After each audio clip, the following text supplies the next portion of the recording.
के मामलात में मत आओ आप।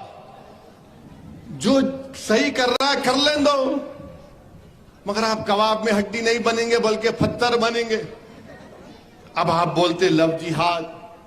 अच्छा, अगर महाराष्ट्र में लव जिहाद हो रहा है तो एक एस्टिमेट दो, नंबर दो कि अहमदनगर में ये हुआ, कोल्हापुर में ये हुआ, सांगली में हुआ, वेस्टर्न महाराष्ट्र में हुआ, मराठवाड़ा में हुआ।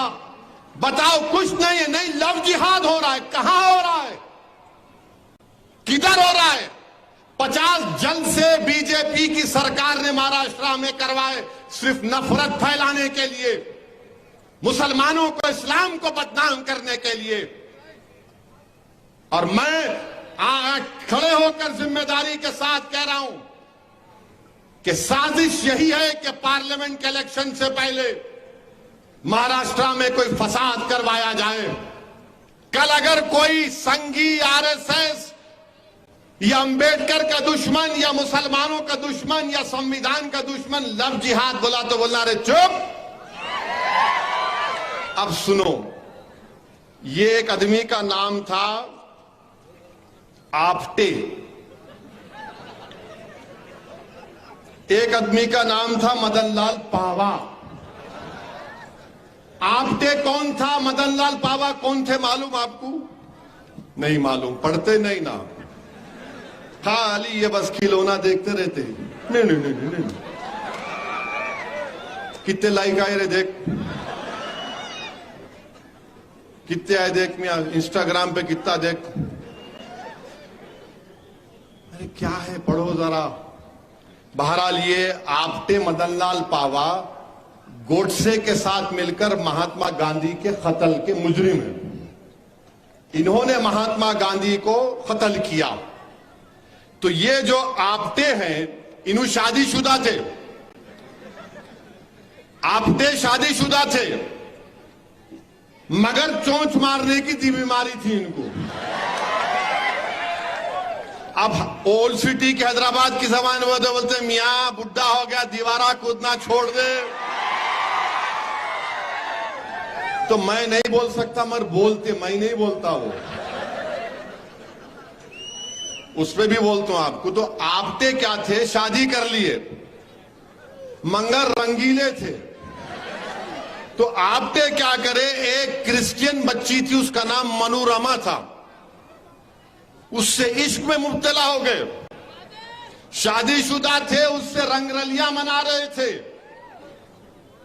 उन्होंने बंबई में पढ़ते थे तो इन्होंने जाके इनको चौपाटी पे लेके जाते थे,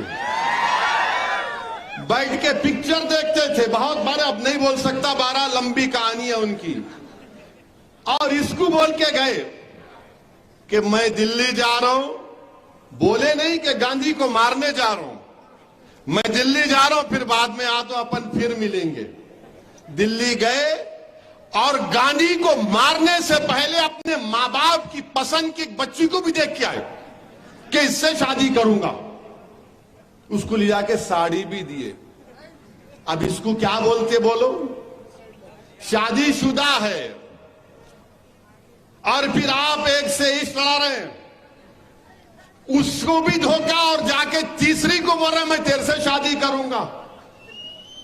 और फिर गांधी को कत्ल करने के बाद वापिस आकर मनोरमा के साथ मनोरमा कर रहे थे। तो जब उसको पुलिस जाकर बोली कि ये आपटे है, पापी है, ये गांधी का कातिल है, तो मनोरमा ने कहा, यकीन नहीं आया उसको। उसने कहा कि इस फोन पर ठहरो, उसका फोन आने वाला है। फोन आया तो उस वक्त की पुलिस को मालूम हुआ कि आपटे एक जगह पर है, वहां जाकर आपटे को पकड़ लिए। अब इसको क्या बोलेंगे बीजेपी वाले, इसको क्या बोलेंगे बीजेपी वाले, बोलो। और फिर ये एक साहब हैं मदनलाल पावा, इनकी भी बड़ी रंगीन दास्तान है। अहमदनगर जो महाराष्ट्र में है, वहां की एक बहुत बड़ी तवायफ औरत थी। हाँ, तुम सुनो, अभी रंगीन बात करो, तुम्हारे को एक साइड उड़ो, बैठे रहो, सुनो। ये मदनलाल पावा साहब अहमदनगर में थे तो इनको वहां पर एक तवाइफ की बेटी थी। वो तवाइफ की बेटी से इश्क में मुब्तला हो गए और उसके साथ उन्होंने जो भी, तो मदनलाल पावा, उसका नाम शेवंती था।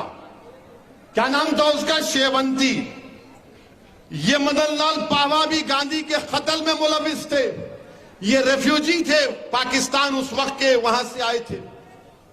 गांधी के कत्ल के बाद जब इनको गिरफ्तार किया गया तो ये शेवंती, जिसने कसम खाई थी कि मैं तवाइफ की तरह जिंदगी नहीं गुजारूंगी, मैं मदनलाल पावा के साथ शादी करूंगी, उसका दिल इतना टूटा कि वो अपनी मां की तरह तवाइफ बन गई।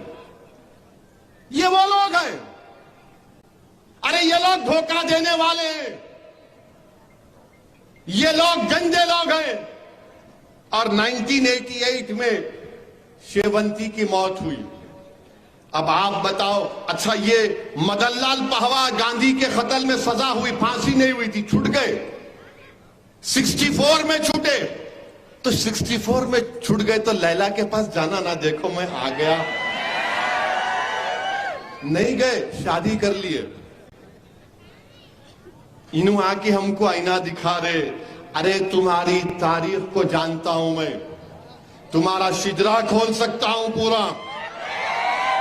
अब खाली 2 एग्जाम्पल दिया हूं, अगर और दूंगा तो बहुत तकलीफ हो जाएंगी बीजेपी संघ परिवार वालों को।